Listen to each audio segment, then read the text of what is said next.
Hello, my name is Eilidh MacGlone, National Library of Scotland's Web Archivist. The Archive of Tomorrow is a Wellcome Trust-funded project to explore and preserve online health publishing led by the National Library of Scotland. Our partner institutions are Oxford University's Bodleian Libraries, Cambridge University Libraries and Edinburgh University. The British Library is an essential supporting partner in building this collection in the UK Web Archive, a partnership of Legal Deposit Libraries of the UK. Under UK Legal Deposit, we may create web collections for access on library premises. This means the project must seek permission from owners to make copies available via webarchive.org.uk. The project has internal as well as external aims. It re-examines how we collect material published online, the questions we need to ask about how we do this to make it useful, and how we can improve our communication with audiences for this collection. Just to touch on the structure of the project manager, Mary Garner, administrates meetings and project finances. The steering group, which includes all line managers, meets every month to coordinate and guide project staff. The advisory group track and guide project objectives.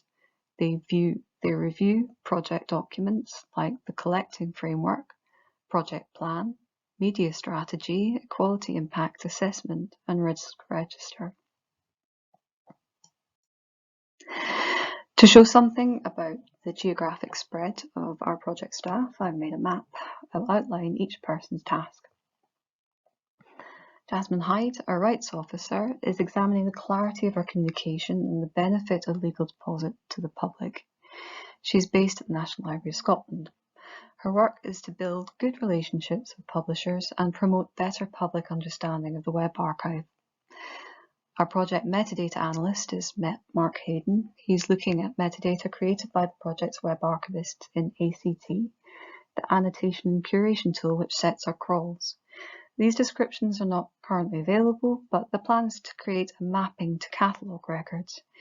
He's drawing on work published by OCLC and an in-house scheme created by the National Library of Wales, another member of the UK Web Archive. Eddie Boyle, our software research officer, is looking at the UK Web Archive's API and datasets. He will develop existing projects and create new interfaces for researchers. James Waddle, the UK Research and Innovation Policy Intern, is a PhD student at UCL. He is creating a questionnaire around legal issues and the project, as well as contributing to discussion around library policies. Finally, the project has 3 project web archivists: Alice Austin, based at Edinburgh University, Shui at Oxford University's Bodleian Libraries, and Leontine Talbot at Cambridge University Libraries. They're researching to build collections and also engage with subject librarians and researchers. This project crosses institutions and aims to bring new perspective to bear on how we collect the web in UK Legal Deposit. However, the researcher is the inspiration for this project, and it's the researcher who must lead on what methods are effective in their work. And with that, I hand over to Leontine and Alice. Thank you, Eilidh. So I want to look now at the collaborative approach that we've taken to how the collection has been developed. The framework that we've been using is based on a template by the University of North Texas's web archiving team.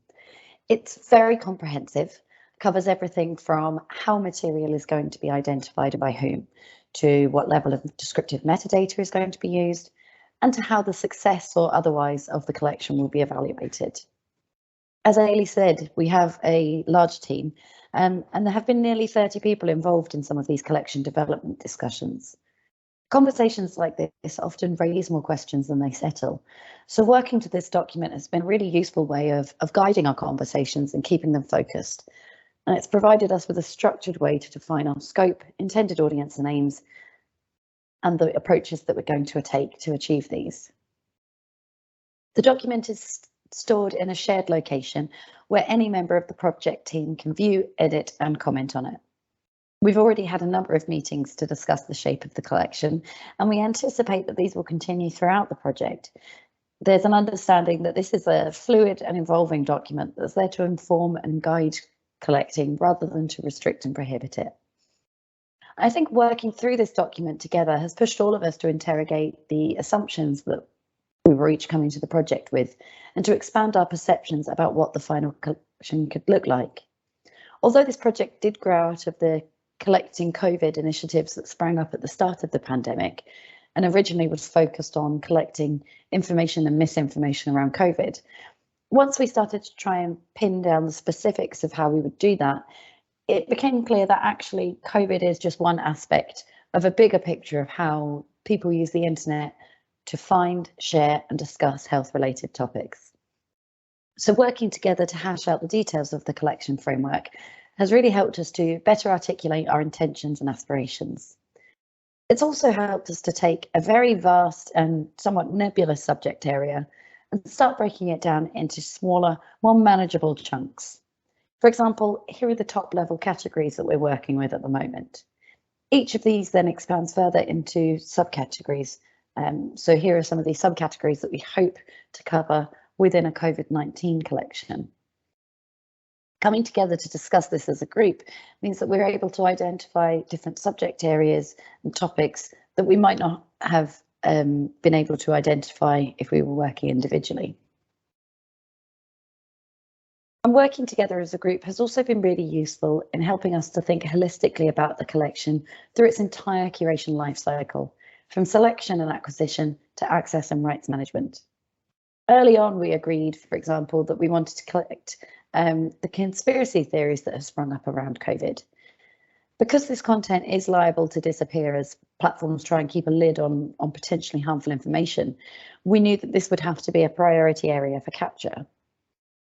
But because we're already thinking about access and how end users will encounter and understand the content, we're able to recognise that prioritising this material for collection poses a bit of a risk, in that we risk jeopardising the representativeness of the collection if we inadvertently give more airtime to this kind of content than it would naturally receive in the real live web.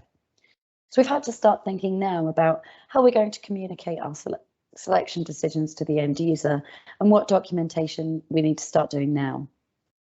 We've also had to start thinking about how we navigate our own responsibilities, both legal and moral, as we're effectively becoming secondary publishers making this content available in perpetuity. We've recently been discussing, for example, whether it's appropriate for us to put an embargo on some material or decide not to pursue a license for it to be made available in the Open Web Archive. These are considerations with any kind of web collecting, but I think especially when we're talking about health discourse, where we have individuals, say, disclosing details about their health in contexts where they might not recognise them as publishing in the way that the legislation does. I think it's really important that we think about this at the start. And I think that's where the collaborative nature of this project and the team really shines. We're able to identify and talk through these potential issues at an early stage, and we're able to draw on a range of expertise, not just within the project team, but also across their respective institutions. Here at Edinburgh, for example, I'm looking forward to collaborating with researchers in the Edinburgh Futures Institute who are looking at ethical data collection, and with colleagues in the Asher Institute who are exploring online health networking. And that brings me to another goal of the project. Again, early on, it was recognised that the best way for us to build a collection that's going to be relevant and useful and research ready is to engage directly with our audience of potential researchers. So to this end, in April, we hosted the first of 2 workshops that we're going to be running as part of this project. These have a few different aims. Firstly, we want to advertise the potential of not just this collection in the UK Web Archive, but of web archives as a research tool more generally. We want to know what kind of research is being done, what research people want to do, and what the barriers to that research are. And we want to try and identify areas where this collection and the wider project aims might have some useful contributions to make. But we also wanted to invite researchers behind the scenes and give them an idea of the kind of conversations and considerations that go into producing a collection like this. As archivists and curators, we're aware that selection processes and procedures can have a big impact on the shape of the final collection. but we're not necessarily always so good at communicating those decisions. So we really wanted to get in front of some researchers and find out, what do they want to know about these resources? What information about capture would improve their usefulness? To what extent should we be providing guidance on the content? For example, should we be flagging misinformation and disinformation where we find it? And what are we missing? We're not subject experts when it comes to health information, misinformation, or online information behaviours. So we need to make sure that we're getting that input from our future end users and make sure we're heading in the right direction. There are other opportunities for collaborative working that we hope to explore in this project. I hope to work with other collecting institutions to integrate the work that we're doing here with other collecting initiatives around COVID and health. We also want to explore working with underrepresented communities and using participatory archiving practices to improve representation and inclusion in the Web Archive. So those are some of the benefits that we found. Of course, it would be remiss of me not to mention that there are challenges to this approach, some of which are familiar to anyone who has worked remotely over the last few years. So with 4 different institutions that each have their own policies and procedures, that's obviously can be quite difficult sometimes. For example, every organisation has their own hiring processes. So the project team didn't all start in role at the same time. And that was frustrating when we wanted to get underway with collecting, but didn't want to exclude anyone joining at a later date from being able to contribute to the development of the collection framework. Similarly, with 4 different institutions and 4 different computer systems, ensuring everyone has access to the same information as an OICC and coordinating diaries across those 4 institutions can be interesting. But I think if we can take the challenges and leverage them, for example, using this as an opportunity to revisit how we document our collection development processes, then these bumps in the road can become really valuable lessons learned for the future.